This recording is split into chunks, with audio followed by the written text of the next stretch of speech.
Debería. Vale, ahora. O así. Y claro, luego en stream me voy súper tarde. Entonces vamos a intentar regular el horario con ese horario de Alemania que me flipó. Mira, me ha servido el viaje para eso, ¿no? Yo me fui súper pronto a entrenar y me moló y me gustó. Excepto los días con Guillem, el resto vamos a intentar entrenar por las mañanas. Bien prontito. Sacármelo del medio ya, igual que el cardio o la elíptica. O sea, no me puedo permitir totalmente desestructurado. Porque con las comidas entonces también estoy yendo igual, ¿sabes?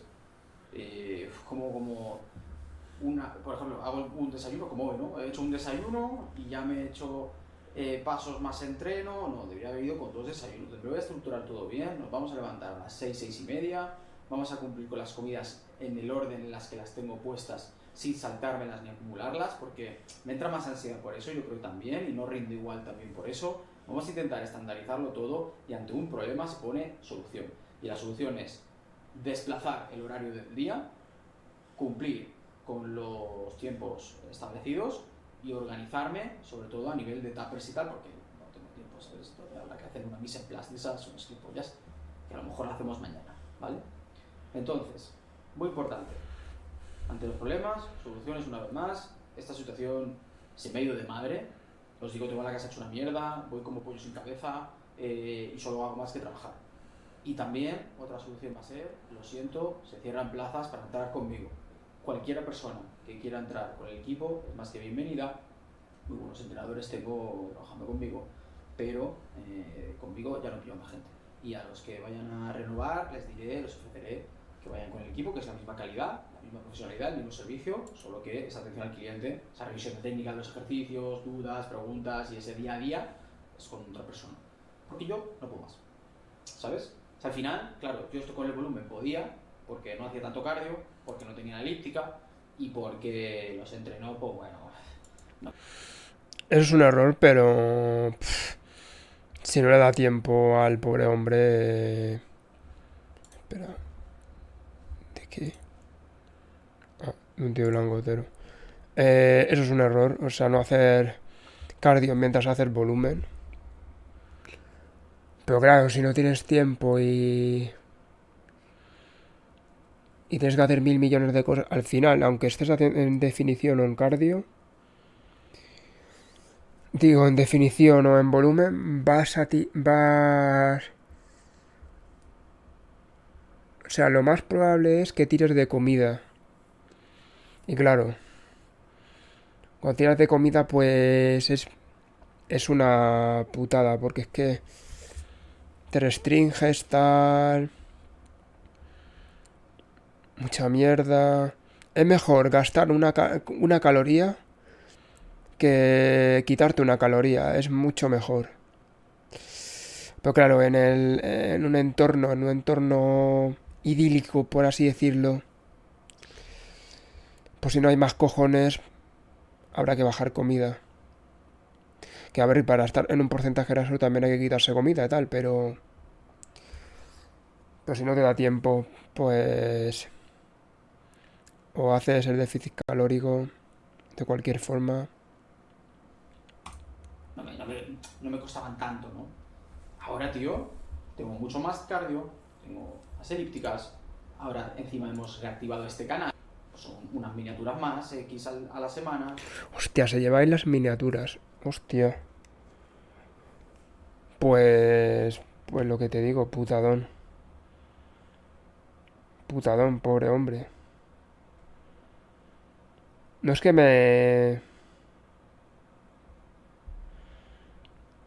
no es que me apiade de él, pero...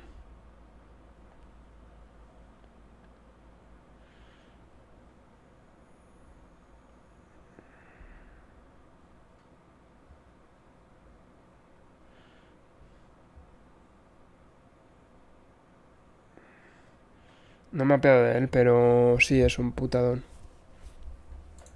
Vale, tío, la conclusión y moraleja de este vídeo. Ante los problemas, soluciones. A veces hay que pararse, como yo he hecho aquí ahora mismo, sincerarse, como yo he hecho con esta cámara y con vosotros ahora mismo, y encontrar soluciones. Creo que eso me va a venir muy bien. También espero que ahora cuando vayamos a Jennifer, pues todo mejore y esté más guay, ¿no? Creo que, ya os digo, el origen de todo esto me conozco desde hace 28 años, puede venir por ahí. Vamos a ver qué tal funciona todo. Más guay, ¿no? Creo que, ya os digo, el origen de todo esto me conozco desde hace 28 años, puede venir por ahí. Vamos a ver qué tal funciona todo. Muchísimas gracias por el apoyo, espero que os esté gustando la serie. Me quedaba que decía que le conocía hace 28 años, hostia. Mañana Se cerramos la conoce al semana mismo, con dijo. un día apoteósico a nivel de gimnasio. Vamos a tener. A ver, vamos a ver a estos dos personajes. Bro, we gotta blow up the whole house. We gotta move out. Yeah, don't mind the haircut. I tried to cut my shit. No, it's not. On God. You This has all been can't fucking eat. Me gusta más ver a Fufi. Y mete un... Tengo una de curro que flipas, tío. Estoy hasta los huevos. Joder, cabrón, se está trabajando un montón. Así están los cereales. Tranza, ¿qué onda? ¿Qué tal, güey? Así están los cereales.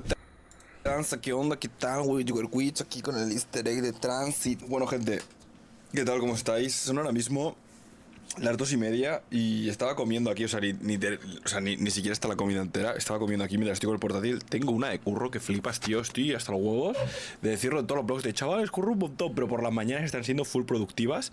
Y ahora me iré al gimnasio. Cosas malas, ¿vale? Os tengo que explicar. Hoy tenía que ir a clase, no voy. Oh, fufi, fufi. Si no fuera porque tengo un pedazo de curro que flipas, tengo que hacer todo el trimestre de facturas, historias y gestiones que... Oh, son horribles, pero que se tienen que hacer porque si no me voy a la fucking prison. Pues... Bueno, pues yo no sé si voy, pero multa sí que te cae. Entonces, tenía clase en media hora, pero no voy a ir. La ducha de mi casa sigue sin hacer agua caliente, así que me vuelvo a duchar en el Ignacio, que no pasa nada, me ducho bien. La puta es que del Ignacio a mi casa ya vuelvo a sudar un poco y me toca los cojones. Hoy me tocan empujes y ¿qué cosas tengo que decir más? Eso, que ayer tampoco fui a clase, hoy no voy. Me estoy rayando un poco con no ir, porque me apetece ir realmente. Pero digo, tío... Hombre, te puedes hacértelo en ChatGPT. Te puedes hacerte las facturas en ChatGPT, o sea... Bueno, en el Perplexity, mira, A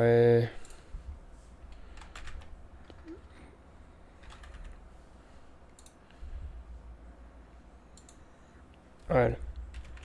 Hazme las facturas. Facturas. De todo. O sea...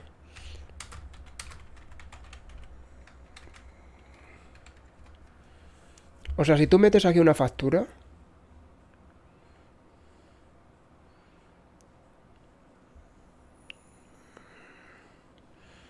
O sea, tú metes esto y literalmente te lo hace Perplexity y el ChatGPT. Pero... O sea, hacer la mano y tal es un...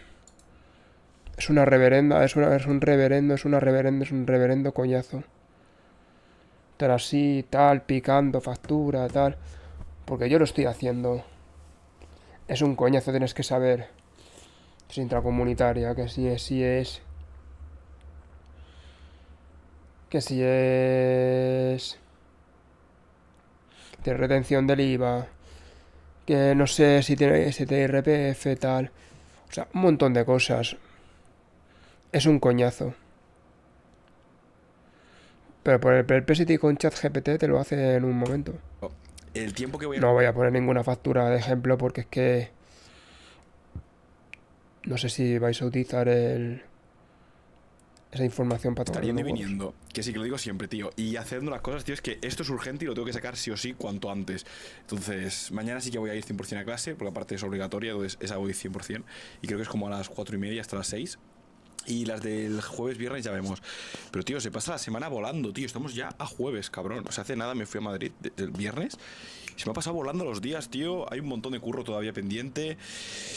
Y es increíble, gente, es increíble. Hoy he pesado 85, ayer pesé 84, hoy he pesado 85, he subido 1 kilo. Yo no sé si es porque ahí dejé de beber agua y aquí estoy bebiendo más. Si es que ayer entrené, de verdad que no tengo ni idea, el peso va muy loco, pero... No tiene nada que ver la retención de líquidos con... O sea, tiene que ver con el peso, pero sinceramente... Si quieres estar estético... Tampoco hace falta hacer descarga ni cargas de agua. De 85 no sube, o sea, se queda en 84, 85, llevo pesando mucho tiempo este peso, estoy cómodo, estoy bien. pero sí que es verdad que los entrenos cada vez me cuesta más rendir y seguir mejorando. Sigo mejorando, pero no mejoro tanto ya, y a veces hay ejercicios en los que estoy un poquito estancado. Tampoco me raya, está bien, veremos la revisión de esta semana con el Ibón a ver qué hacemos, pero bueno, si hay una subida de comida, os lo digo. Pero ¿qué dice? O sea, y la gente diciendo que la había dejado que había dejado de... Pues, o sea, sigue pagando a Ivonne. O sea, yo tenía entendido de que seguía con Ivonne. Hay mucha gente, Fufi. He visto un Que a comentario. la gente está diciendo, no, no, es que le llevó Ivonne durante no sé cuántos meses. O sea, yo lo he escuchado de no sé de quién lo he escuchado. Pero vamos, yo tengo entendido de que sigue con Ivonne. Haz un vídeo de tu dieta actualizada del volumen, no sé qué, tío. Sigo comiendo lo mismo. Solo que si hago un cheat meal, pues no cuenta porque es cheat meal, pero los gramos de arroz, de carne y todo es lo mismo. O sea, a veces me veis comer arroz, a veces pasta, a veces boniato. Hace mucho que no como boniato, por cierto, desde las prácticas. Pero la cosa es que es intercambiable y que a nivel calórico es lo mismo, aunque a nivel de cantidad o gramos es diferente, ¿vale? Pero bueno, te lo estás cuadrando y punto. Lo que no cambia nunca son los fucking cereales. Entonces, bueno, sigo currando un poco, como, y me iré al gimnasio como muy tarde en 1 hora, porque no quiero que se llene eso, quiero hacerlo rápido. O sea, últimamente estoy intentando cuadrarme el gimnasio en un horario en el que haya menos gente, aunque no es el que mejor me va, pero porque digo, tío, quiero estar ahí el menos tiempo posible, aprovecharlo a full, entrenar duro y luego a casa seguir currando, ¿sabes? No me apetece estar ahí tampoco turnándome con 20 personas por una polea o, hostia puta, molesto con la cámara, tal, ¿sabes? Entonces quiero ir en un momento del día que esté lo más libre posible, tanto para mí como para los demás. Hay que ser solidario, yo lo soy. Y eso, empujes, podría ser peor, podría ser pierna. Y esta semana fui ayer, hoy, descanso mañana y voy jueves y viernes. Jueves me toca espalda y viernes pierna. Oh, shit. Oh, shit. Y tengo agujetas en el brazo. Eso sí, así es. Así que eso, a comer, a seguir currando equipo para que no quiero hacer spoilers de las cosas, pero... Joder, cabrones, se está trabajando un montón. Estoy perdiendo salud, seguramente, pero vale la pena, completamente. Venga, un besito y seguramente nos vemos en el Ignacio. Bueno, ya estoy en el gimnasio, he venido más tarde, son las 5 de la tarde ahora. Soy un desgraciado y la anterior semana me puse 95 y esta me he puesto 96,25 y he metido esta. A ver qué tal. Me noto unas agujetas muy cabronas. Cuando digo muy cabronas es muy cabronas en el pecho. Pero bueno, espero que no me pase nada malo. De momento puedo entrenar bien y estoy teniendo mejoras, pero igualmente tengo que decir también que es un poco mierda notarte como que te tira. ¿Qué? Bueno. Esto no lo sabía. ¿Qué? Abusador de mujeres. ¿Qué tal, guapas y lindas de todas las edades? Bueno, hoy vamos a reaccionar hace unos... ¿En serio? Joder, bro, es que esto me lo hizo justo el día antes de depilarme. Perdonadme, betas. Ah, pero esto de vídeos de hace tiempo.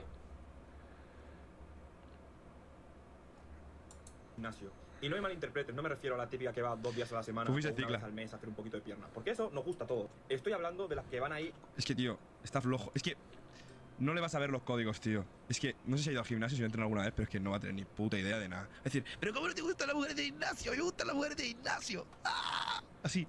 Hostia, en los tiempos de que un vídeo del Fufi duraba 20 minutos. Qué tiempos aquellos, ¿no? Fufi, ¿qué dices? Ya, realmente. Pero esto de hace tiempo. 26,25 y he metido esta. A ver qué tal. Me noto unas agujetas muy cabronas. Cuando digo muy cabronas es muy cabronas en el pecho. Pero bueno, espero que no me pase nada malo. De momento puedo entrenar bien y estoy teniendo mejoras, pero igualmente tengo que decir también que es un poco mierda notarte como que te tira. Igualmente lo noto sobre todo en las de aproximación. Luego ya cuando tengo que hacerlas fuertes se me va. Y sobre todo es en este ejercicio, ¿eh? Yo creo que porque tiras mucho para atrás. Luego cuando estoy haciendo el resto tampoco noto tanto las agujetas. Pero eso, vamos a darle. Son 2 series todo el entreno de hoy. Y a ver cuántas salen, entre 6 y 7. Si salen 5 me sirve porque igualmente le metí un peso nuevo. Pero con 95 me hice 7. Pero era ya cuando... 95, a ver. 6, 70. Bueno, esta de 15 creo. 580. No me puedo creer que sea 95, entonces será 95 por lado. Pero 1, 2, 3, 4, 8, 90. Y 1, 2, 3, 4, 80. Voy a hacer la maquinaria y bueno, historia, la verdad. A ver qué tal sale. A ver si se nota el fin de trap en Madrid.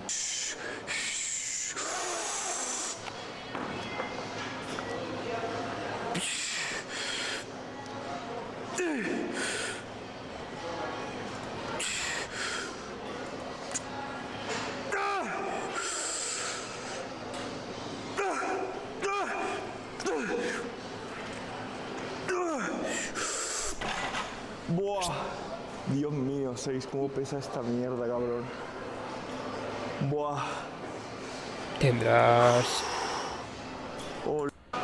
Pero... El fufi lo hace con la...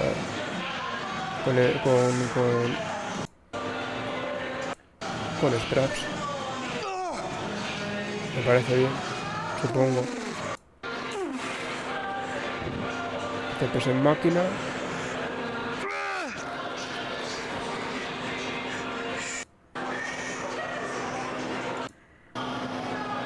Laterales.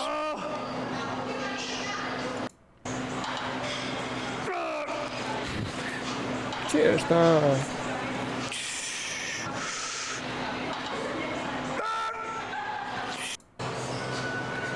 Está bien, a mí me gusta.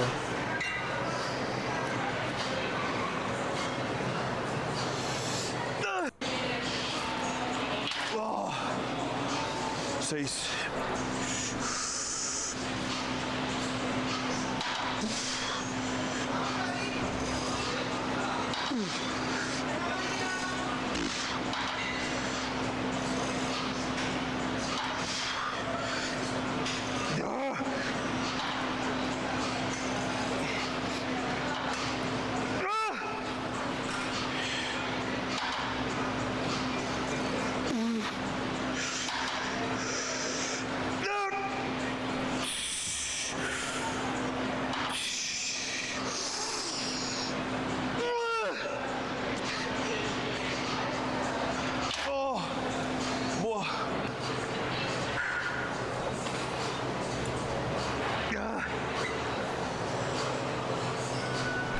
Pero...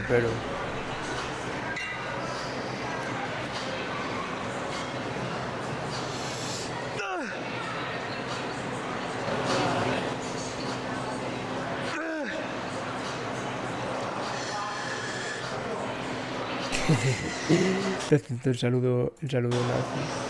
No, hombre. Que tenemos 5 años. Saludo nazi, tenemos Tengo un 5 montón de años. papeleo que enviar. Por eso que tampoco os cuento muchas cosas. Mañana sí que voy a ir a clase. Espero que mañana ya deje esto de ser una trapeada histórica. Cosa importante, he hecho los pasos hoy. Ayer no los pude hacer, pero hoy sí. ¿Por qué los has hecho, Fufi? Pues porque he acabado el entreno y me he estado 1 hora en la cinta andando en el gimnasio y luego pues me he duchado. Ya sabéis que en mi casa el agua, pues lo digo como si he pasado 6 meses, pero desde que vine de Madrid hasta ahora todavía el agua no va. No sé qué coño le pasa a la caldera. Bueno, sí que va el agua, pero sabe fría. Entonces, ¿me podría duchar en mi casa? Sí. Pero si me quiero duchar con agua caliente, pues me ducho en el gimnasio. Y digo, tío, no voy a venir del gimnasio aquí, me voy a hacer los pasos, voy a estar sudando en la cinta como un guarro, paso, los he hecho todos ahí, he llegado aquí, he merendado, me he puesto a currar, he puesto a hacerme las cosas y ahora mismo pues voy a hacer directo. Están siendo días un poco raros, tío. Está siendo una semana de mucho curro, sé que lo estoy diciendo siempre. Y sé que si miro un nanobulk de hace 3 meses, por ejemplo, que digo, ¡guau! ¿Cuánto curro hoy? Seguro que lo miro y digo, tío, ese día tampoco estaba tan liado, pero porque lo comparo con ahora, ¿sabes? Porque ahora lo estoy viendo y digo, joder, macho, no me lo puedo ni creer la de cosas que hay y las que me estoy dejando por hacer.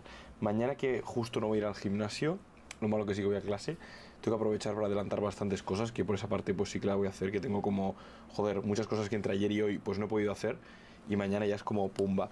Estoy utilizando mucho últimamente a nivel de organización el tema de recordatorios, porque a veces no me da la puta cabeza y tengo que apuntarme ahí las cosas de rollo, hostia, enviar esto a no sé quién, enviar este correo a no sé cuándo.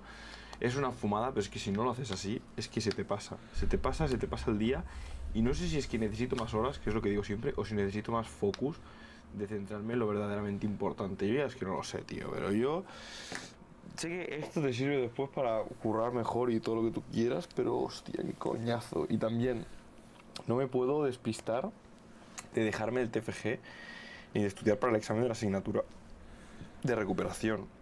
Importante, o sea, hostia puta, yo no sé cuándo es después de Semana Santa, Pero ya estamos en abril y es sobre finales de abril. Mira, en 16 días, o sea, en 2 semanas tengo que enviar el TFG, entonces más me vale irme poniendo ya. Vamos a ver. Es que estamos andando así porque es que no tengo ni idea de High cómo. tension in a deep stretch, I'm putting it in F tier, no exception.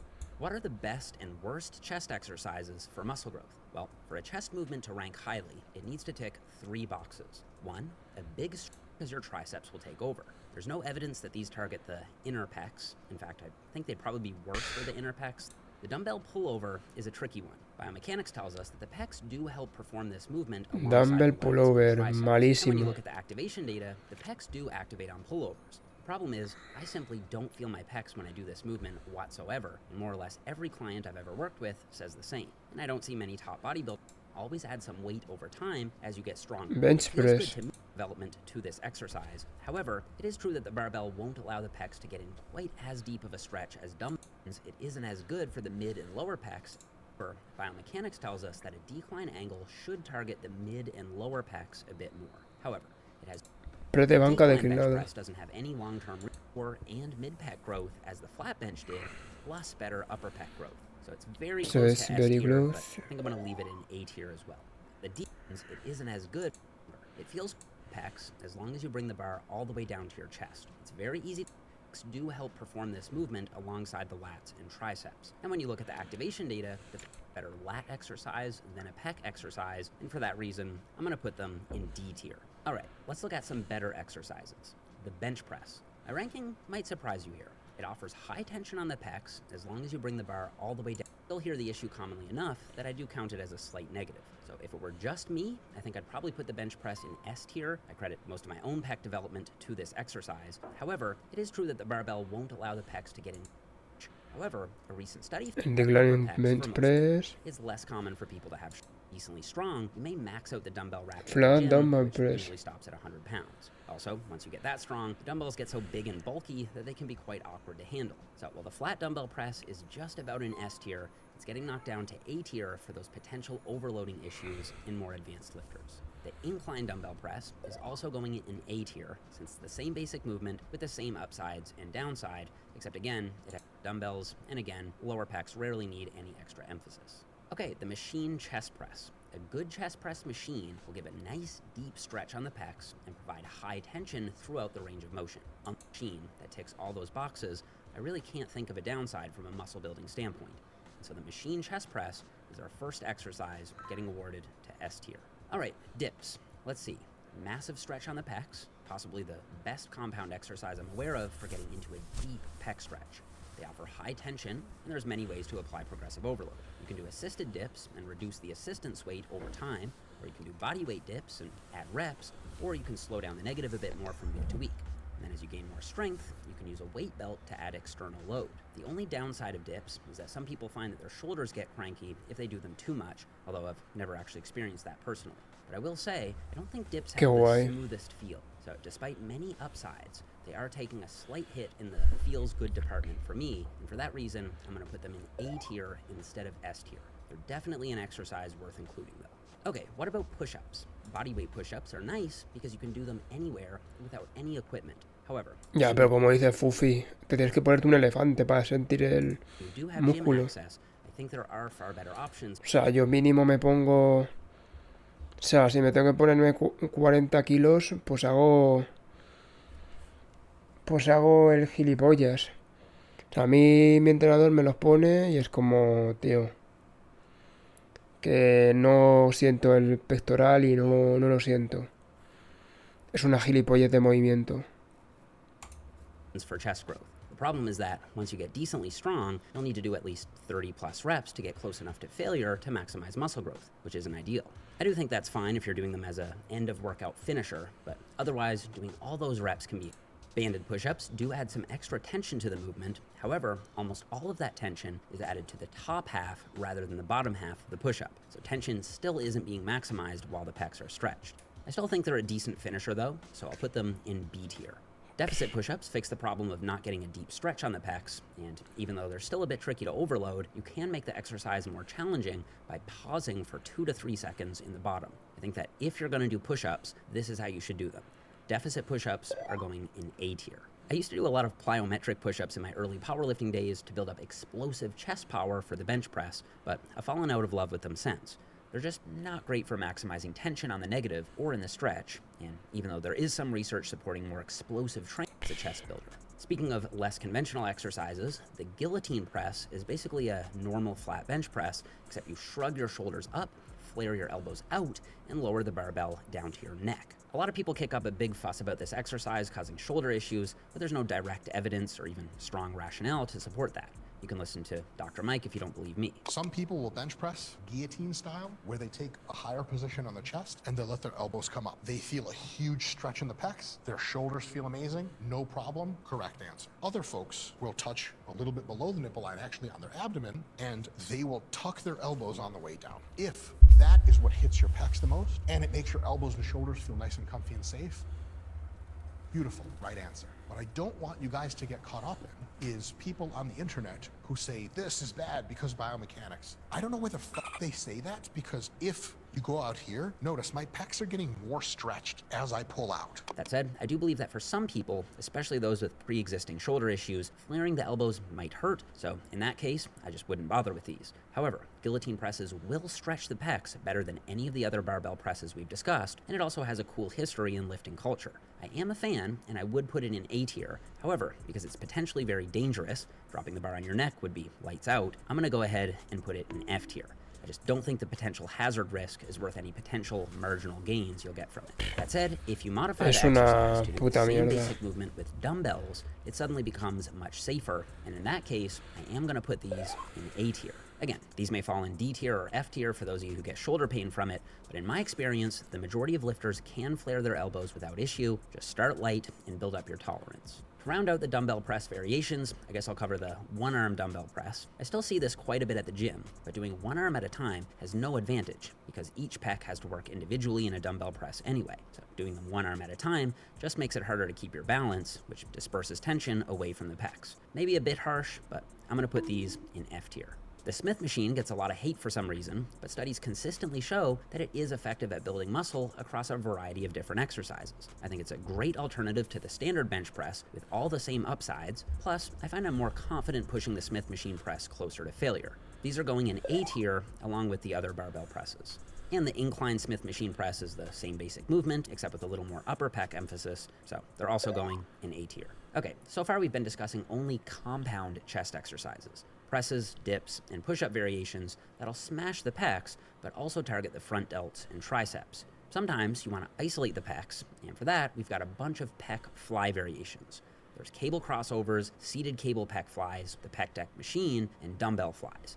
Let's start with cable crossovers. These do provide a big stretch on the pecs with nice, smooth, and even tension throughout the range of motion. They feel good to me and usually give me a solid chest pump. They're not quite as conducive to progressive overload as pressing movements simply because you can't go as heavy, but you can still add a rep here and there and focus on technique, so that's not a deal breaker. The only downside to these is that by doing them standing, you may find that the cable pulls your body back, especially as you get stronger, which can make it less stable. You can correct for this by bending forward and flying downward, so while it's close to being perfect, it's not the most stable fly variation. And for that reason, I'm putting it in A tier. The seated pec fly has all the same upsides as the cable crossover, but by sitting down, you get rid of the balancing component and increase the stability of the exercise, which will make sure that all the tension coming from the cables is being applied directly to the pecs. This is my favorite chest isolation movement at the moment, so I'm gonna make it my second addition to S tier. The pec deck machine shares many of the same benefits as you're also seated, so it's nice and stable, and you'll be able to get a big stretch on your pecs with high tension. I just don't find it feels quite as good as the cables do. The machine locks you into a very specific movement path, whereas the cables allow your shoulder to move a bit more freely.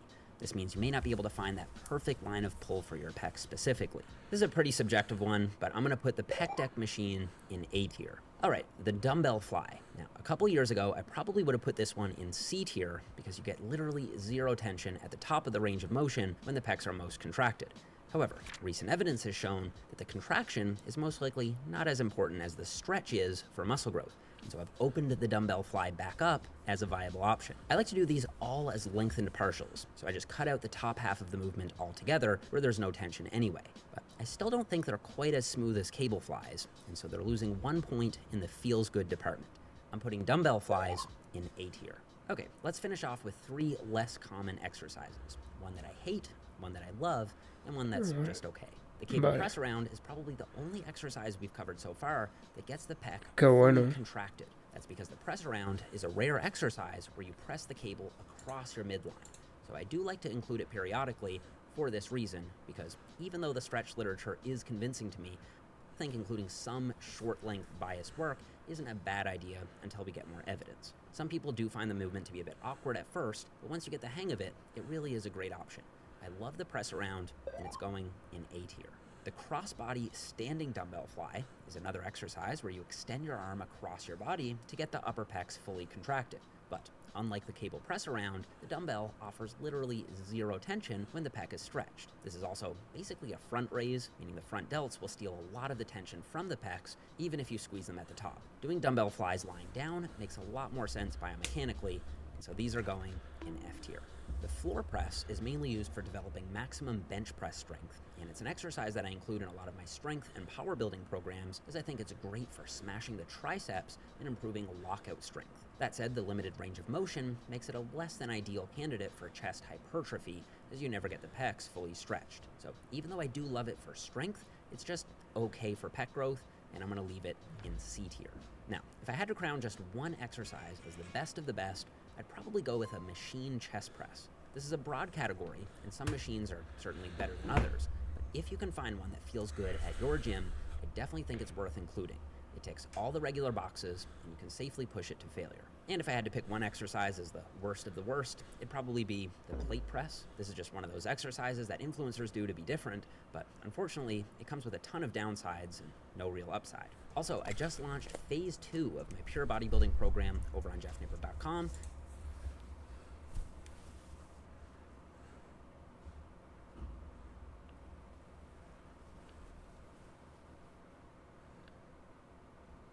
These are my criteria for selecting exercises, sorted, know your best. Or on simply pushing close to failure. You'll find you can touch higher on your chest without feeling much weaker, providing a deeper pec stretch. Second, the Smith bench press can be a great option if you want to push close to failure but don't have a spotter. Unracking becomes much easier, and you can always re-rack when you fail. So into mid-A tier the Smith machine bench press goes. What about the incline Smith machine press? How does it compare to the flat variation? Well, that's exactly what a study out of Brazil looked at. Like he must really getting hate close. it. We got our grits. These are my criteria for Yo creo que hemos visto ya mucha mierda de... No exceptions. 2, it needs to feel good. It shouldn't cause pain, and it should have a smooth resistance profile. Giving a good pump and a nice mind-muscle connection would be nice too. 3, it needs to have a simple progression. If you can't progressively overload by adding weight or reps, that's not good. And after ranking 20 of the most popular movements from S for super to F for fail, at the end... Ya lo he visto. Vamos a ver alguno de Jeff Nippard.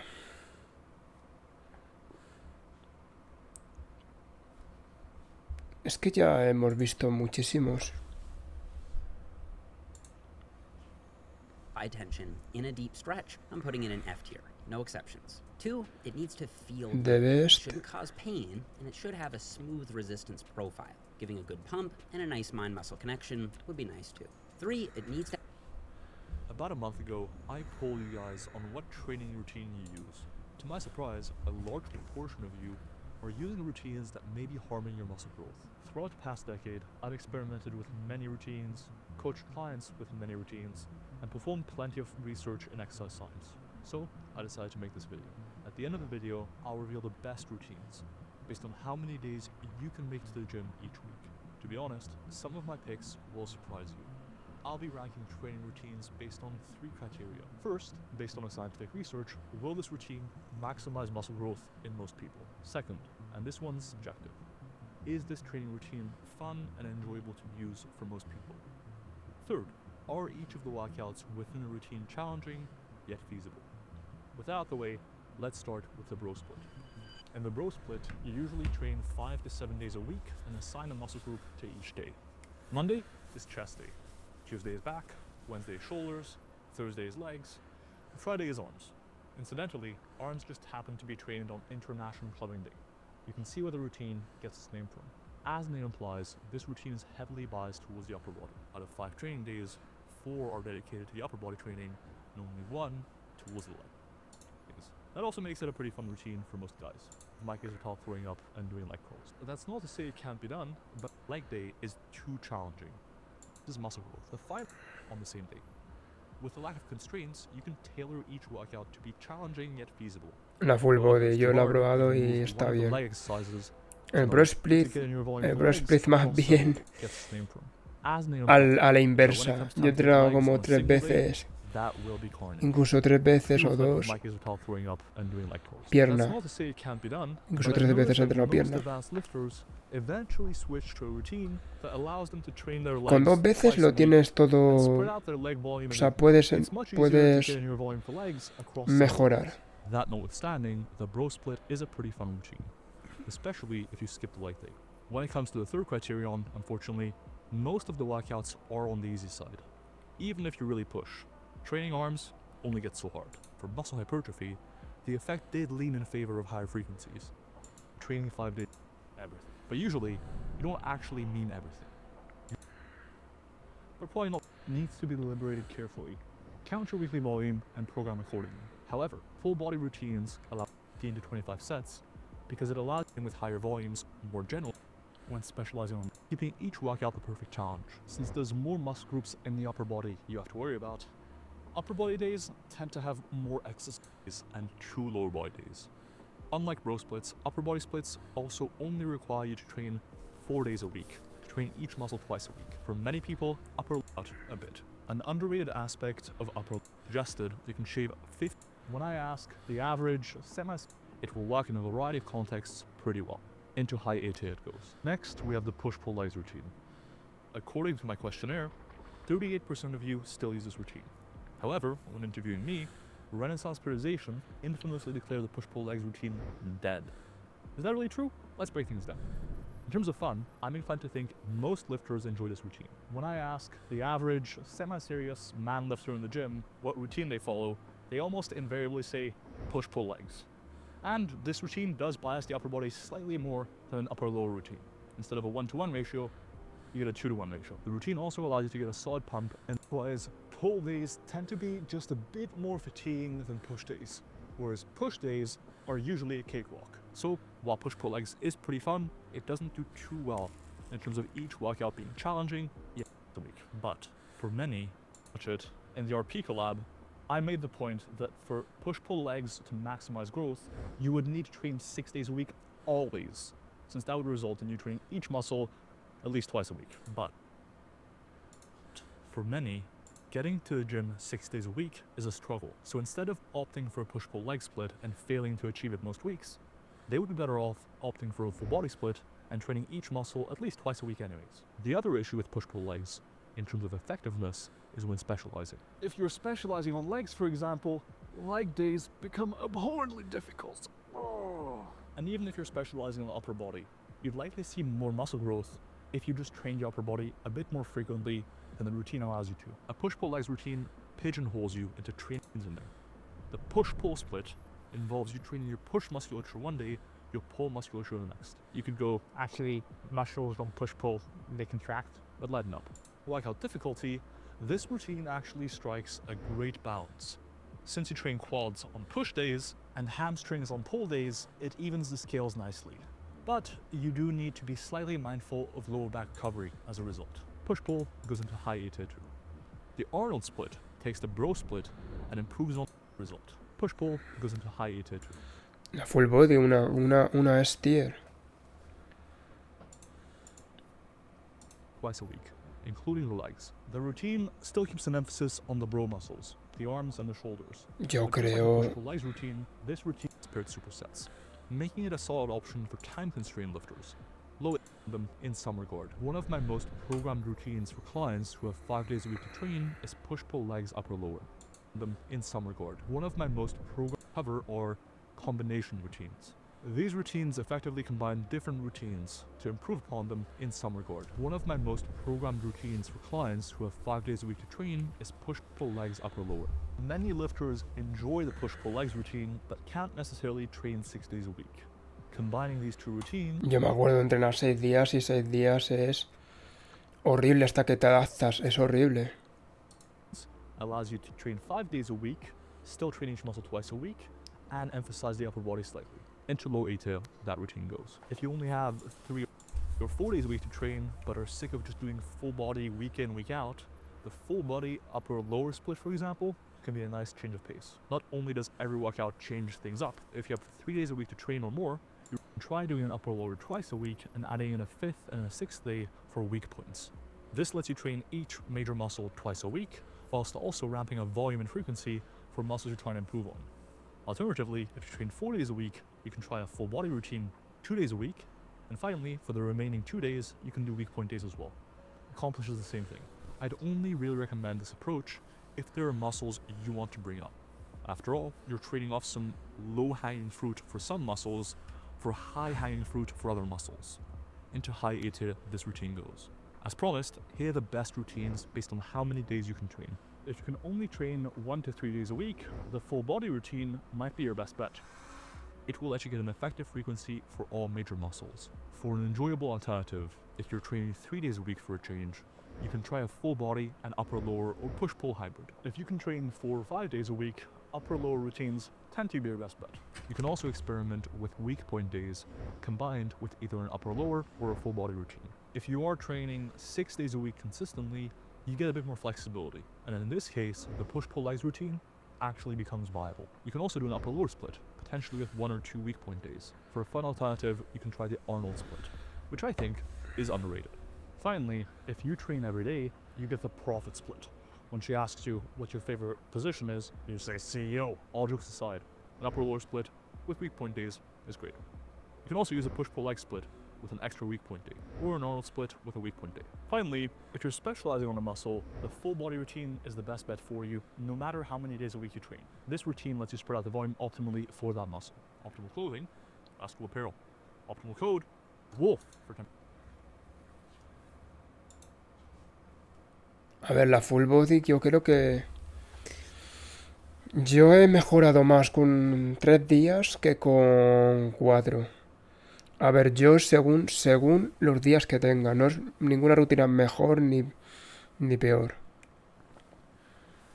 Sí que es verdad que aprovechan más los nutrientes y hay más días para poder...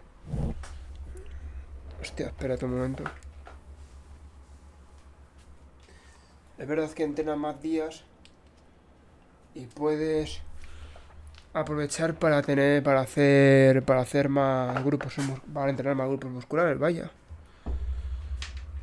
Pero es que con 3 días va sobrado. Si quieres tener más músculo, con 3 días de sobra. Pero si estás focalizado también en fuerza y tal, te va a hacerte faltar más, te va a faltar más días. O sea, con 4, con 5 creo que ya vas bien. Con 6 es un horror. Para la mayoría de gente es un horror. Yo entrené 4 más 5 días. 5 días y es exhausto. Es acabo muy exhausto. O sea, muy exhausto. Y ahora mismo que estoy haciendo 4 días, 3 días, pues me recupero mejor, estoy mejor en salud, o sea... Seis días, si tienes mucha energía y tal, es recomendable, pero si, o sea, y aparte si por así decirlo, das todo al bodybuilding, das todo al bodybuilding y al culturismo, la fuerza, pues bueno, adelante, pero la mayoría de gente va a acaba echando el bofe, básicamente.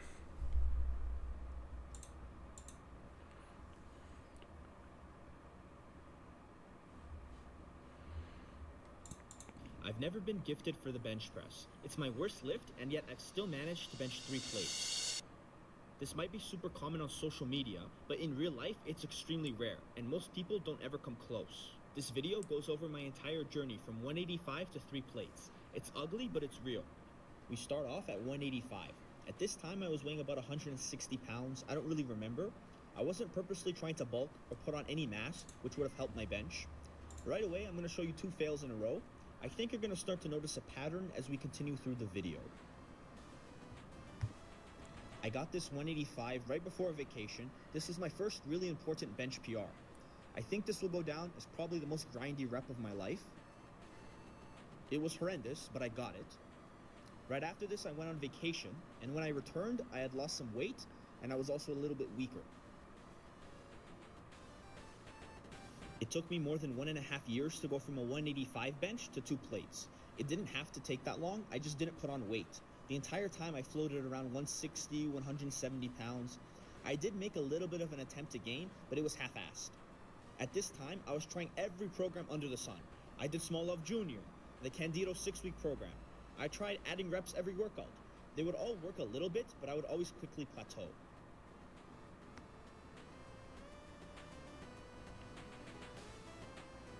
1 year later, and here I am failing 205. I hadn't even put 20 pounds on my bench in 1 year. Pretty awful if you ask me. I'm still a novice, and yet I've plateaued so hard. I was really confused and really frustrated at this time. Through sheer persistence, I was able to get 205 and then eventually 225 on my second try. For most of my lifting career, I've noticed that I've had periods of slow progress followed by a brief spurt. It's always been like a stair step. It's never just a slow and steady growth.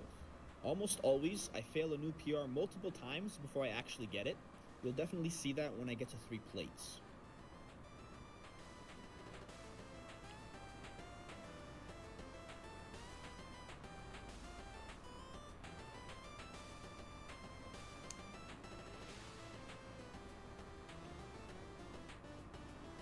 Benching 2 plates is a big milestone for every lifter.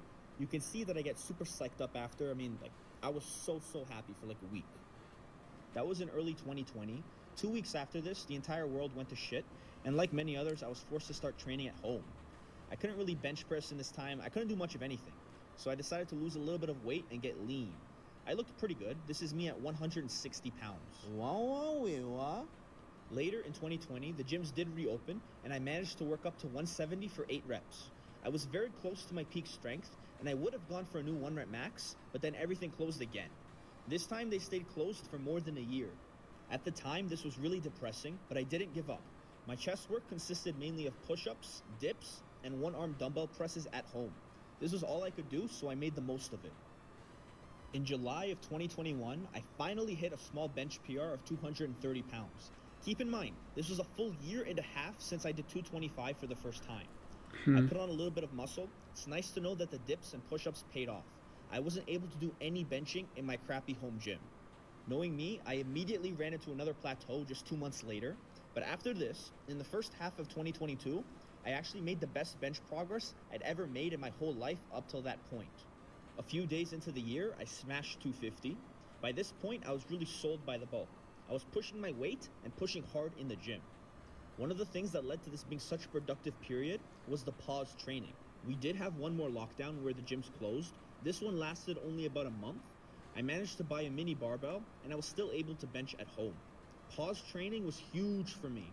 I learned how to be more tight and properly press the bar with maximum efficiency.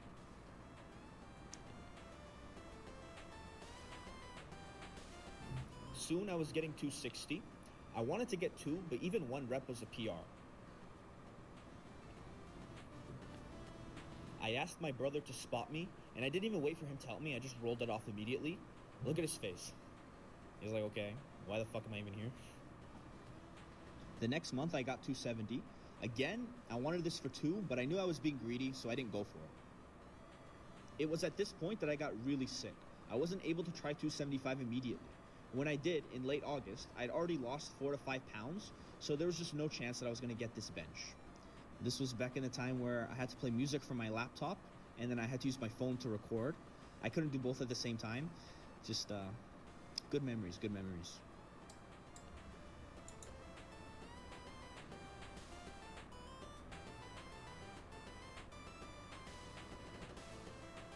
$270 was the best I ever got during that bulk. I decided at this time to start cutting. I wanted to get shredded and start boxing again. I didn't bench for 4 months. At the very end of my cut, when I was peak shredded, I decided to test again. Look how skinny I look. Holy shit, bro. Comparing this to just 4 months earlier, big difference. And this time I was barely able to squeak by 235. During this next bulk, I actually didn't focus on bench strength at all.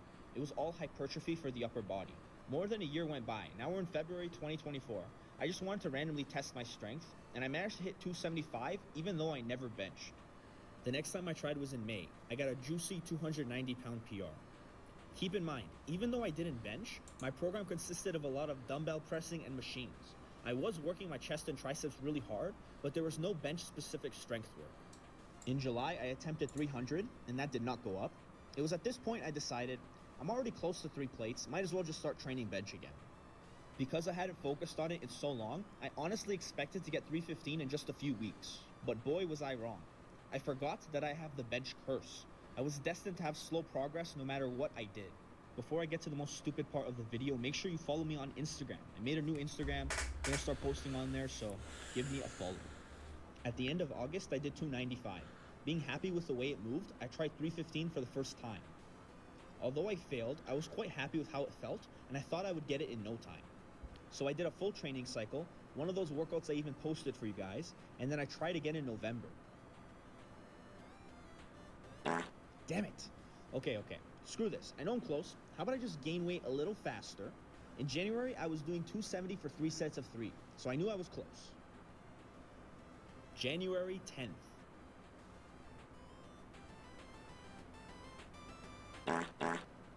Bro, I'm not gonna do another training cycle. I know I can do this, I just need to lock in. 10 days later. Oh my god! I don't recommend any of you do this. Trying your max over and over again is really dumb. I mean, I've literally made a video telling you not to do this, but I guess I can't learn from my past. January 24th.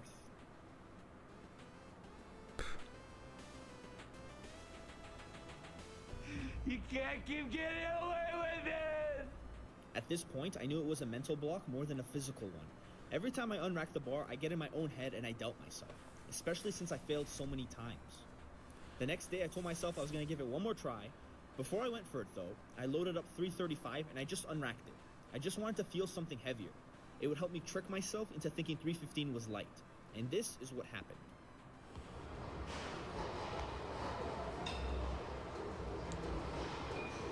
Oh my god, yes.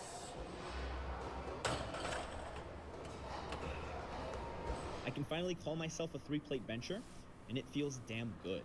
I recorded this short little video after my PR, like maybe 5 minutes later. Just wanted to document how I was feeling. I came here yesterday. I tried 315, didn't get it. I tried 3 times. 3 times. Just stuck at the lockout. I can't do it. I'm stuck at the lockout. I don't understand why.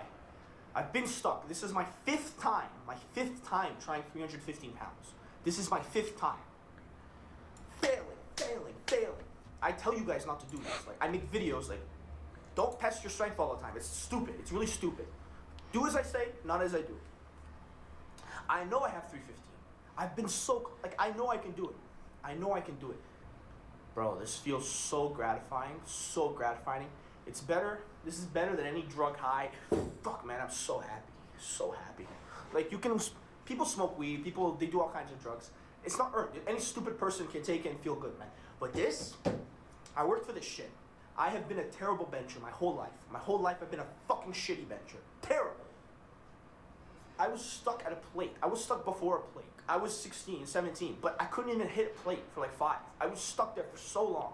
And now I can call myself a 3-plate bencher, 315 bencher. I came here yesterday to max out. My chest is sore. My triceps are a little sore. I'm not 100%. Yesterday I was more recovered. But I got it today. You know, it's a mindset, as they like to say, it's a mindset. I love you guys. If you're watching this, thank you.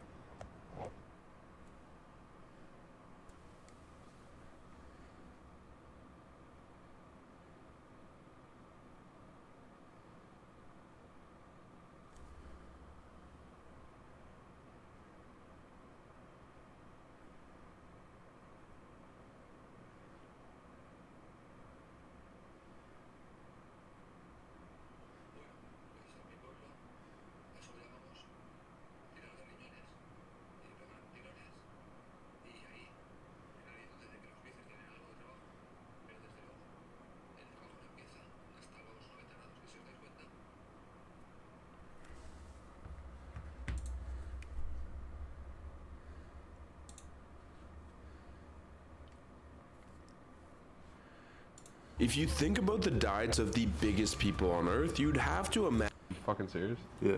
17 eggs. It smells like chicken shit. Don't throw up. So we start off with some olive oil. I prefer extra virgin because it's the tightest. Yeah, it's the tightest oil out there. Look at it. Does that look yum? That's fucking so gross looking. How did you mention I've never seen you eat a vegetable? If it costs more, therefore it's better, right? Well, I don't know, but I'm wanting to find that out. For the next 24 hours, I'm going to be eating the world's most expensive diet, with each meal consisting of the priciest ingredients I can get my hands on. Literally, it gets so expensive, I get a professional chef to make dinner because I just don't want to mess things up. This is actually a $100 dish at a restaurant. Let's go to LA. We out here at the world's most expensive grocery store, Air One.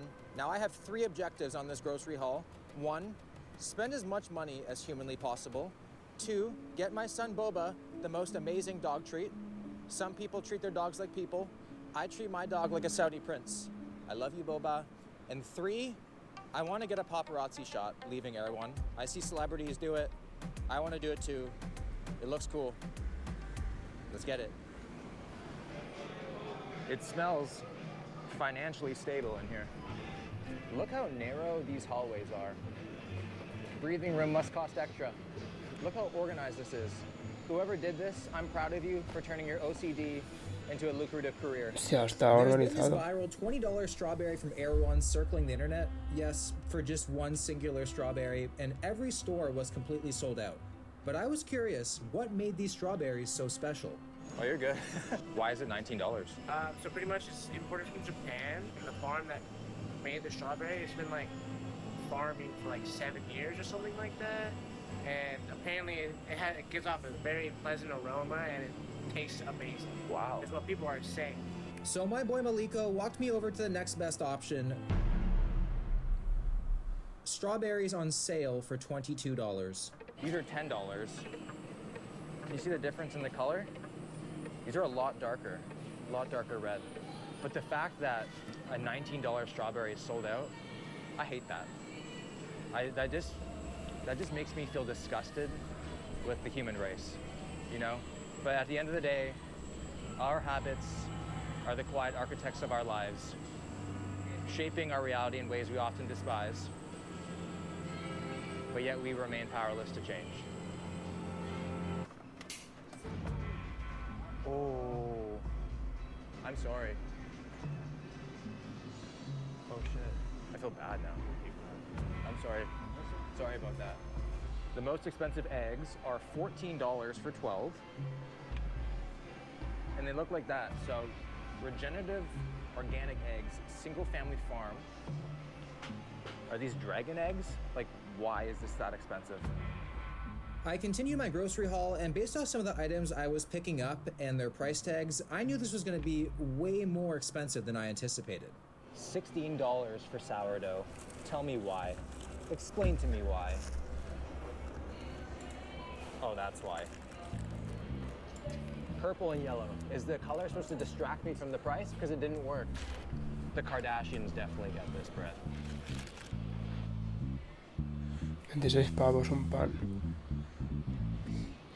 So there's fuck you money. Espera. And then there's 26. So there didn't work. ¿Cuánto? Didn't work. For sourdough. Tell me why. 16 euros por Explain to me why. $16 por un pan. They're $10.99. And they're only 6 inches. I'm paying a premium for only 6 inches? This might be the most expensive pasta I've ever seen. $13 for this box.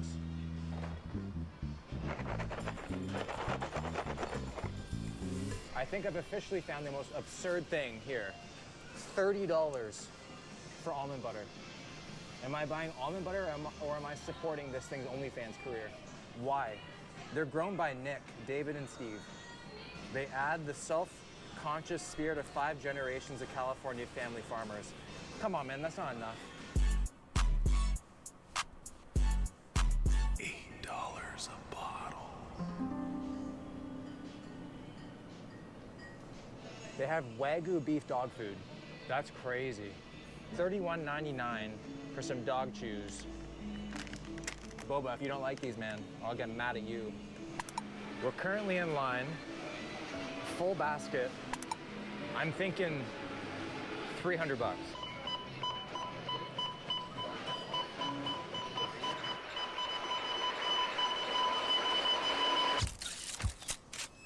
$327 for 1 day of groceries.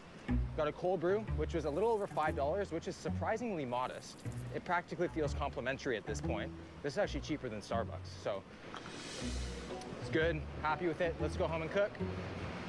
$332.26 for 1 day of food, and later on in this video, we're spending even more. To get an idea of just how expensive that is, the average American spends $270 for the entire week. So over a 7-day span, this is nearly 10x the average. Time to put together meal 1, which is hopefully the best breakfast I'll ever have because it cost me just about $110. This meal has some of the things I'm most excited but also skeptical to try. Time to crack our first Air One egg. I'm expecting this yolk to be so golden, I taste King Midas. Here we go.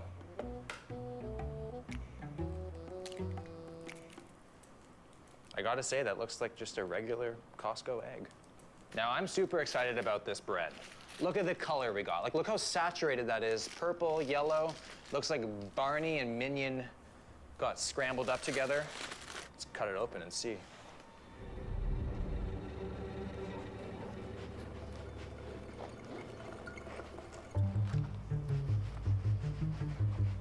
Okay.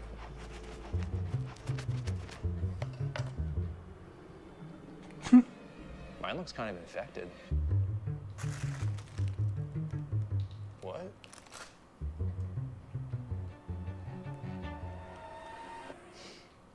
I think I just fell for like a TikTok scam.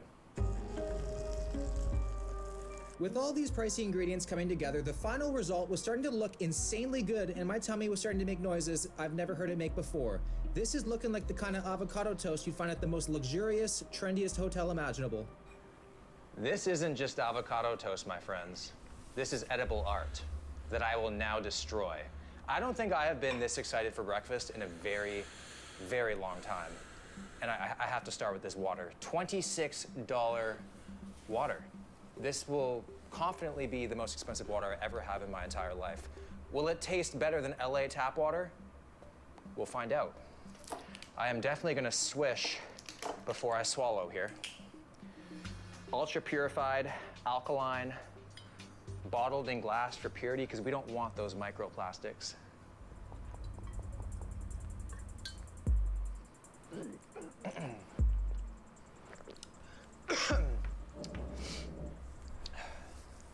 This better be like the tears of billionaires.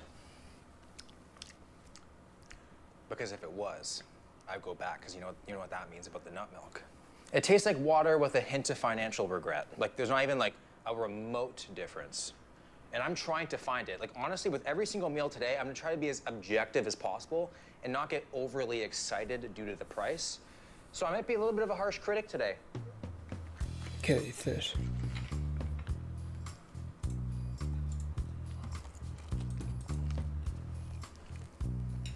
Everything is really solid, but nothing is like jumping out at me, grabbing me by the throat, and making me beg for more. The egg is actually quite disappointing. I feel like royalty right now, but there's no peasants pissed off at me for blowing all the money on the feast. I'm a public school kid. I feel like I'm tasting a private school kid. There's a little bit of a difference to it, a little bit of an elevated taste. $23 strawberries. For $23, these strawberries better be Harvard educated. They better be grown in the Garden of Eden. And they better have been picked by Victoria's Secret angels. Did you guys hear that? That's juicy. That's really good. What? Qué rico. My mind has just been blown. Literally. There's no sourness. It's juicier than I ever knew a strawberry could be. Wow. That is something. That is something. Oh. I can't believe I'm actually gonna say I think it's worth it for one time just to try it. Like, just to try it out. I'm never gonna buy it again, but. Now, every single morning, I have some Greek yogurt for the protein. This one here, my friends, coconut super probiotic yogurt. It was like $26. It's 100 calories for 2 tablespoons. Oh shit. And you know you ain't playing when your yogurt comes in glass containers. That's like when you buy shoes and inside the box, there's like that portable, like the portable pouch for your shoes. That's when you know you have like the real deal stuff. Look at that. It's thick. It's looking like ice cream.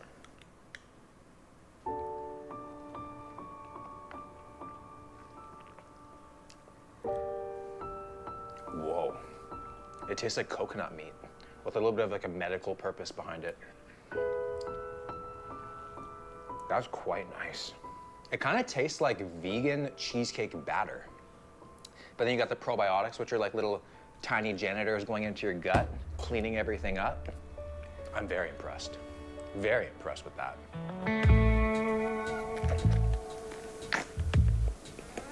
As you could probably tell by some of the faces I made, some of these ingredients really surprised me, especially those strawberries. Like, going back to my Walmart ones after this might be kind of tough. Even the guacamole caught me off guard. It didn't just taste organic, it also tasted like it came straight from an authentic food truck. Holy shit, that guacamole is good. But I still can't definitively say a higher price means better quality. So hopefully our upcoming meals can give me some more clarity. I will admit, not much time has passed since breakfast. I'm just super excited to eat this food. This is also the pre-workout meal. I am making some chicken bacon wraps. We have our over $1 per strip turkey bacon on the pan right now. It smells amazing. We also have our very expensive wraps that instructs us to put onto the pan and heat up for 15 seconds. The Air One barbecue sauce, $13. Like, if I ever have children, Qué asco. they're not allowed to have this. I'm gonna get them the other stuff. If they behave, qué asco, no, maybe. Otherwise, this is only for daddy's el special precio. needs.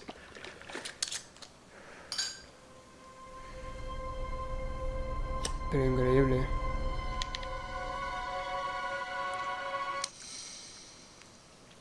Whoa. It's very tangy. It definitely slaps you on the tongue on the way in. Has a lot of depth of flavor. We'll find out how it spreads later tonight.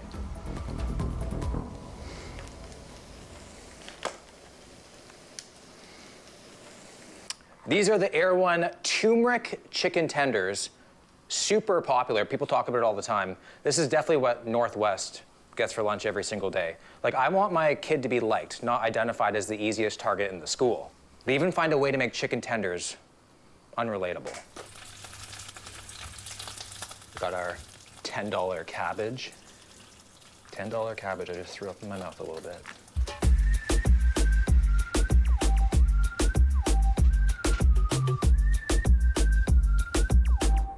These are some beautiful wraps, man. And to accompany this, I have another water, Rose Vibes, 22 Bulgarian roses. And when I see Bulgarian, I start to think of Bulgarian split squats, which makes me hate this even more, because this was also $8. It looks extremely fancy. Let's give it a shot.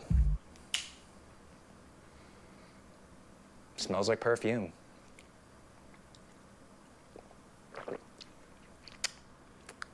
It tastes like a lady. En serio. and she's a gold digger. It actually just tastes like it's meant to be put on my face. It's supposed to uplift my mood. Yeah, maybe if it was fully refundable. Now let's get into this wrap here. There's a lot of meat.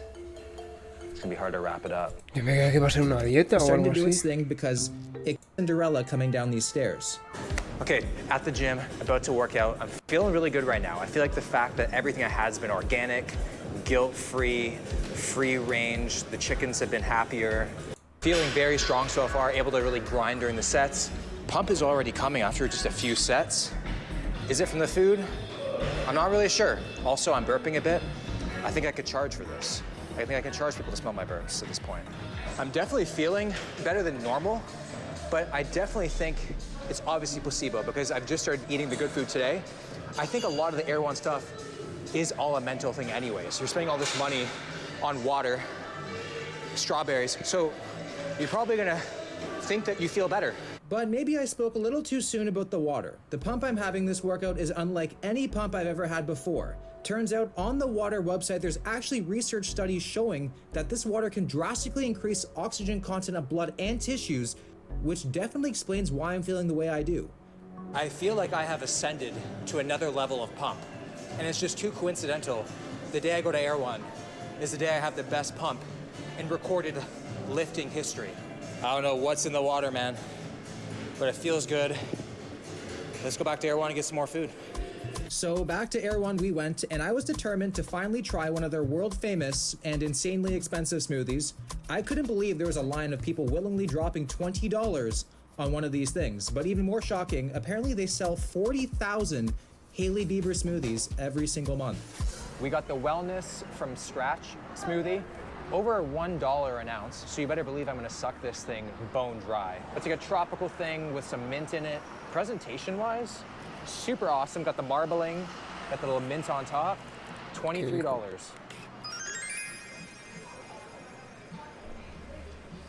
Wow, it's good. Whoa. I hate that I love it. I hate it. Genuinely, I hate the fact that I love this smoothie. I'm very happy that the calories are not listed because there's a high chance it's like an 1,000-calorie nuke, and it's just better left unknown. You guys know I had to get some donuts, so they had these glow nuts. Followed my nose, and I went with the powdered flavor. Vegan, 1 gram of sugar, gluten-free. It kind of just sounds like powdered optimism at this point. Not expecting a whole lot. 130 calories for one.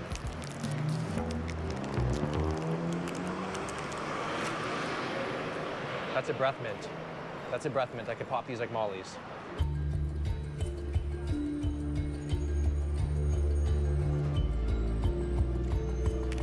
They say on the packaging, we're 98% sure these are donuts, but I'm 100% sure they're not. Like, these do not taste anything like donuts. They taste like just powdered cookie dough that just is raw and hasn't been cooked yet. This, however, is freaking amazing.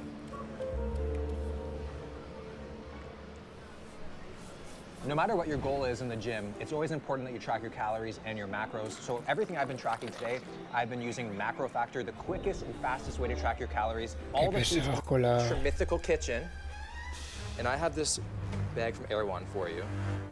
And I need you to cook me dinner because I do not trust myself with these ingredients. I'm guessing $85? More than that, man. Really? 103.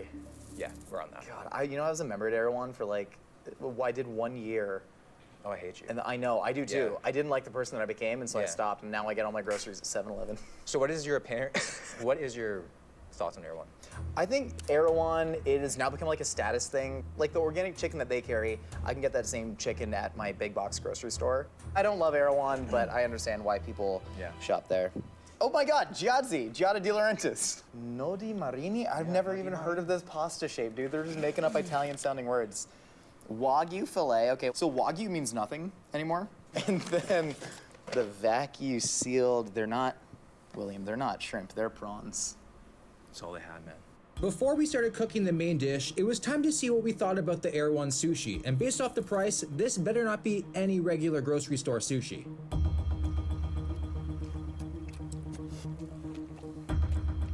Right away, the rice is seasoned beautifully. Mm-hmm. They do really good work. I don't care if it's like a cult. I think this is, I actually would say that this is kind of worth the price to me. It's such austere packaging, too. Looks like a tech company made the steak. I don't know, you want like a fish sauce vinaigrette on it? Do you think that tastes better? No. No, okay. Are you a peel and eat shrimp guy? I like to be peeled for me. I got you all Yeah, to it. Yeah, yeah. whatever. I buy the Air One shrimp and you're asking me if I want to peel my own shrimp. You know, if you're a chef, you're seasoning food like this. That's like looking like my coffee table, man. That's a lot of salt. Holy shit. Is that a cocaine joke? Get that down. It's gonna get nice and smoky in here. It should smoke. See what we got for sauce. Greek yogurt. Just mix in some Greek yogurt. How do you feel about kimchi? How long has that been in there? Great though? It macros. looks like it's... Here's the thing about kimchi, is it just gets more kimchi. Okay. You know what I mean? Oh, God. Can't see what's going on at all. Yeah. That's totally fine. Oh, God. You're trying to hit this at medium rare. Medium rare? I'm gonna try. You eat it medium rare? Yeah. Medium rare about... Anything more is animal abuse, anything less is necrophilia. I feel like my ability to peel today has been hindered since I'm like living the Air One way. I feel useless. You don't do manual labor anymore? Yeah. Gotta hit this little saute in there. Cook the kimchi juice into it. I'm gonna toss the prawns in right at the end. Did you expect this? No. You just pivoted from a shrimp cocktail, which I was excited for, into this, yeah. Sorry. I self-sabotage a lot. It's kind of perf. That's nice. Fuck! Damn it. I swear you're actually a chef, right? We're just gonna dump the shrimp right in there. Where's a lemon? Some kimchi juice on that lemon. That's gonna be nice. Wait, so we're not adding Greek yogurt? Well, like not even 0% Greek yogurt? We're using... No. Get the fuck out of here. Get the fuck... Come on. This is almost done. Wait, I have an idea. Check this out. You toss it. Ojo, truco. And then we're gonna Truco toss romano. that right in there. There we go. This is like the Planet Fitness of kitchens. Truco romano. It's like the judgment-free zone. Just do whatever the heck you want to do. A ver, ¿qué ha hecho? Es que he visto el truco. You toss it. And then we're gonna toss that right in there. There we go. Ah, truquillo. This is like the Planet Fitness of kitchens. It's like the judgment-free zone. Just do whatever the heck you want to do. That's kind of like a little bit sick, but I like it. Thank you. So what would you call this dish and what would you charge for it at a restaurant? If I was cooking this at a restaurant, something would have gone horribly wrong with the planning. This is my creamy prawn and gyadzi kimchi pasta topped with a seared filet and a bit of a fish sauce reduction garnished with cilantro. This is actually a $100 dish at a restaurant, which is like a huge bummer to me. Yeah, wow. Just because the beef is so expensive. So restaurant, you typically multiply the cost of ingredients by 3. Yeah. And so, yeah, this is just probably $110. Wow. With Greek yogurt in it.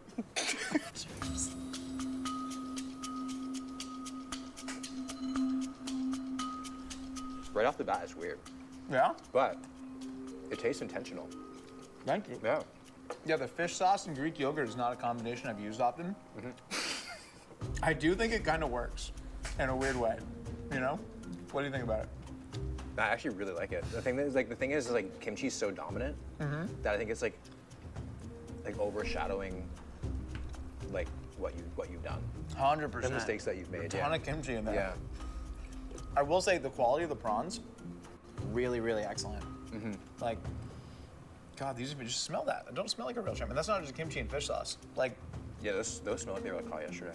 Damn, dude, I want to. Oh, crap, am I gonna become an Air One boy now? The way that steak just ripped apart, I just know that my eyes are gonna roll back when I take a bite.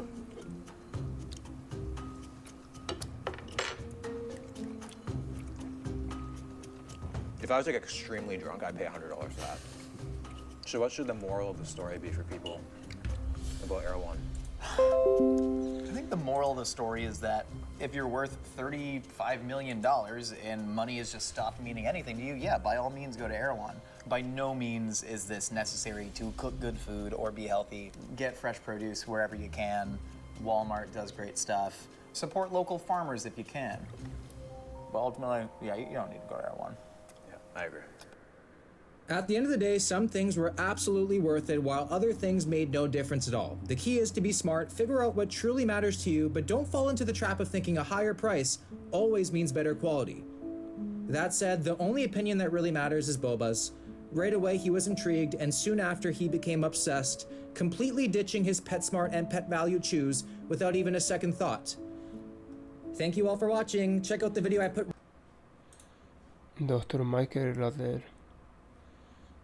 I gathered a list of the most popular chest exercises to rank them from worst to best. In order to make this tier list more accurate, I brought in the help of Dr. Mike Israetel. First exercise, the barbell bench press. Everyone does it. Ronnie Coleman does it. If Ronnie does it, shouldn't you? I do have a Ronnie impression. Can I hear your Ronnie Coleman impression? Well, I'm not really Ronnie Coleman, but I try. So, tell me how to do the flat bench press the best way to build muscle. So what you want to do is... I'll do it too. Go ahead. You can't bench without 225 on the bar. Is this for like the viewers? It's an ego thing. Oh yeah, well then 225, I guess. Yeah, 225. No, yeah, you have to. Well, actually, learning how to bench press properly with 225 is a bad idea. It's a terrible idea. Arch your back, shoulders back.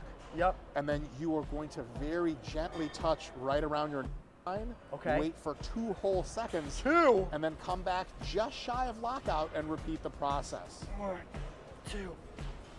I gotta go lighter. There's no way I could do 2 plates like that. That's new. All right, talk me through it. Reach your chest to the bar as it comes down. Reach up, reach up, reach up, reach up with your chest. Good, and up. I want you to touch a little higher right there. Yes, and up. Good, just like that. Big chest, big chest, big chest. Touch high. There you go, and press. Good stuff. Is it more important to have that stretch for the growth or go heavier for more progressive overload? Stretch for the growth by a long shot, because the heavier is relative. Overload is something that happens over time. Just because you can modify your technique to lift more doesn't mean the muscles are experiencing more of what you'd like. Okay, if I bench press with that form, where is it on the tier listing ranking? That's A tier.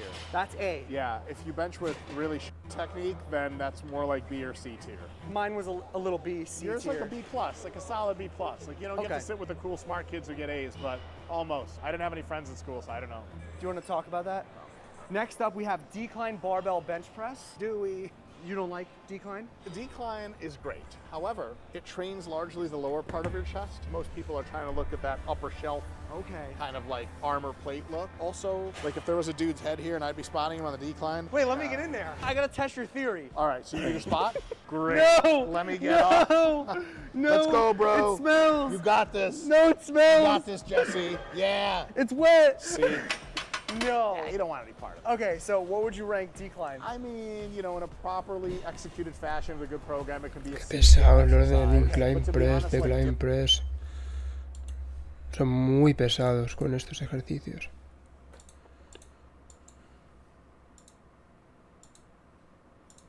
If it costs more, therefore it's better, right? Well, I don't know. Vamos a ver. The average American spends $148 on fast food each. The hands. Would you say that people in Plano are looking for healthier fast food options? Yes. We have like the leather strap option. It's like the less calories. Are those pretty popular? Oh yeah. Everything tasted so much fresher and nowhere near as oily as traditional fast food. It's food you can eat and actually feel good when you're finished. Crazy thing is that this is only $5.99 on the menu for that much chicken. The sweet potato fries outsell the regular fries. So good. Oh. With Plano residents having disposable income, they can afford to try new fast food items and premium upgrades. Because of this, many big chains are flocking here to open corporate offices. Literally, KFC is leaving Kentucky and using Plano as a testing ground for new concepts, menu items, and store designs. Pizza has unveiled a new design concept that features a front-facing pizza-making station. And the drive-thru offers a new hut-and-go menu that serves pre-made food for faster service. McDonald's took it even a step further, opening Cosmix. With only 7 locations across the country, it's a test spot for new ideas before they hit regular locations. To understand Plano's unique fast food scene, I met with a local named Alex to get his take. Are you surprised to hear that it's America's fast food capital? Yeah, I am pretty Really surprised. Yeah. Okay. Because it's like very common, like chains, like your McDonald's, Taco Bell, and stuff like that. Yeah.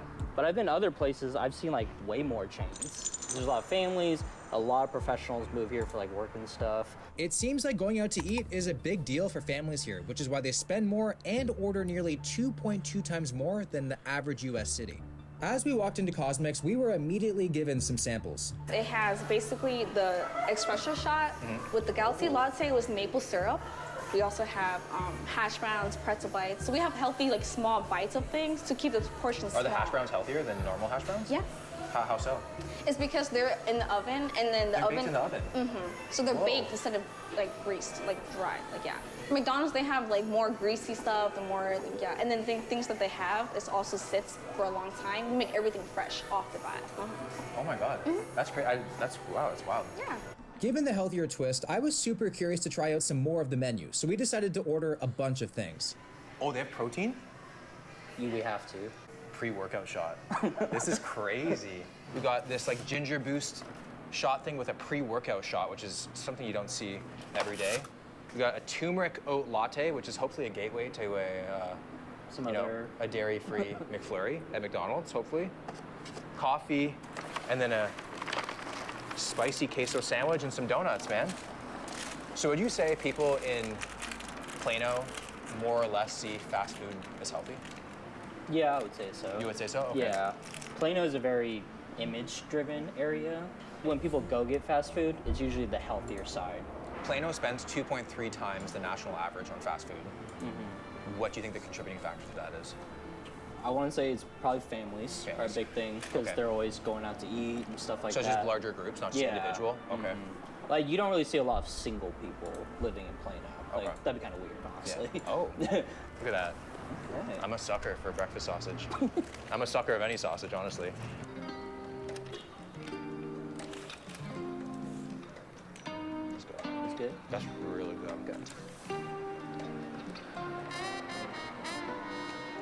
That's pretty good. I can taste the health, though. I don't taste the pre-workout. I don't taste the At pre-workout. all. That's kind of dangerous. Yeah. Ooh. So I think there's 226 milligrams of caffeine. So I'm sensing some lawsuits. That tastes like a protein shake. It does taste like a protein shake. Yeah. I'm kind of surprised. I was expecting it to just be like the ice cream just melted. No, and they just gaslit us. It tastes like they put full scoop in there. Oh, yeah. Turmeric latte. They're trying to poach all the basic girls from Starbucks, yeah. It smells like something I never want to have in my mouth. You say that a lot. I do it anyway, right?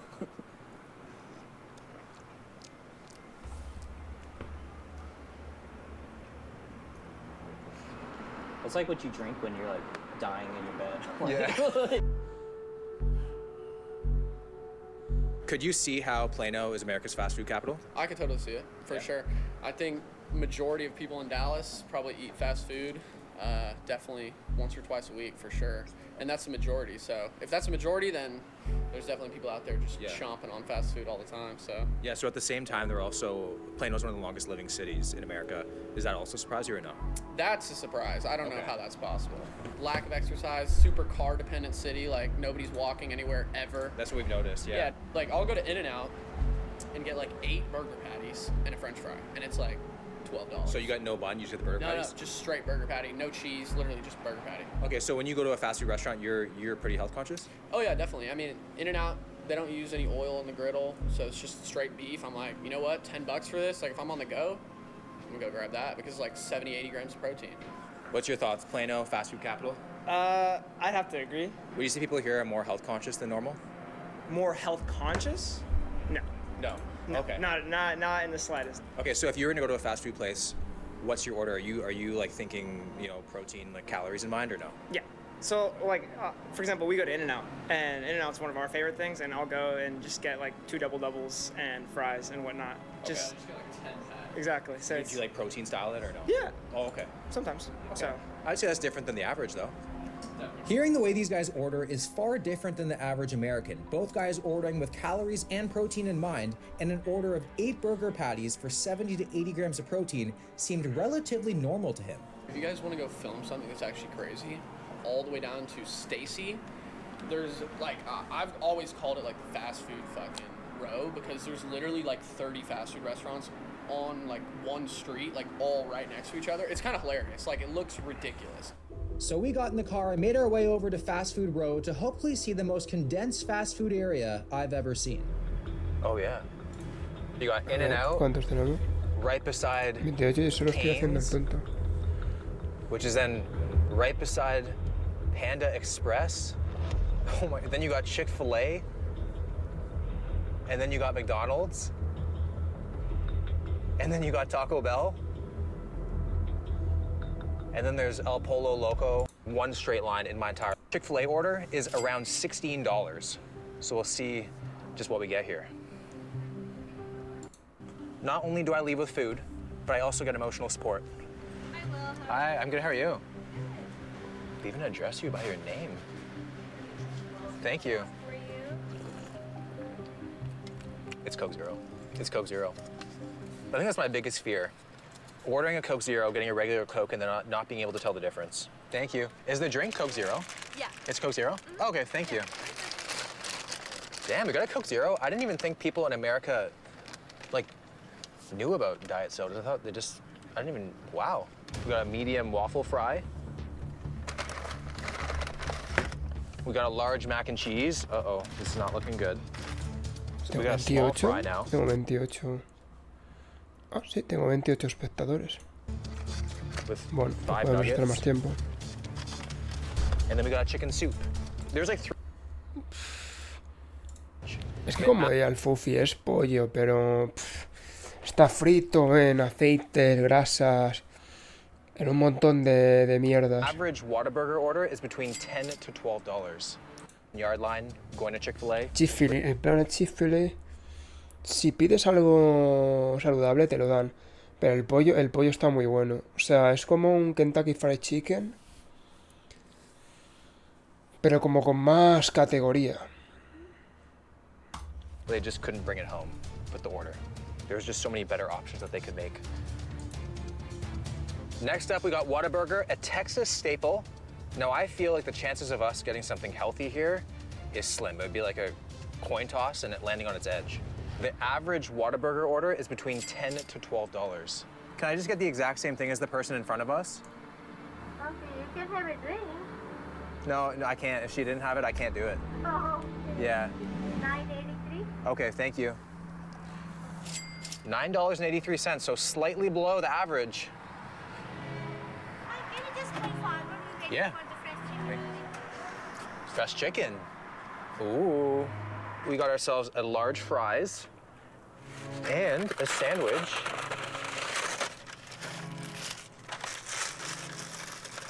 A fried chicken sandwich. I was hoping for a what a turn of events, not what a burger. But, wow. I'm not one to judge, except for today, but person in the mysterious Lincoln, you can do better. Although by definition, both of these meals aren't exactly healthy, but does that even really matter? I sat down with Kevin Magnus, who ate nothing but McDonald's for 100 days.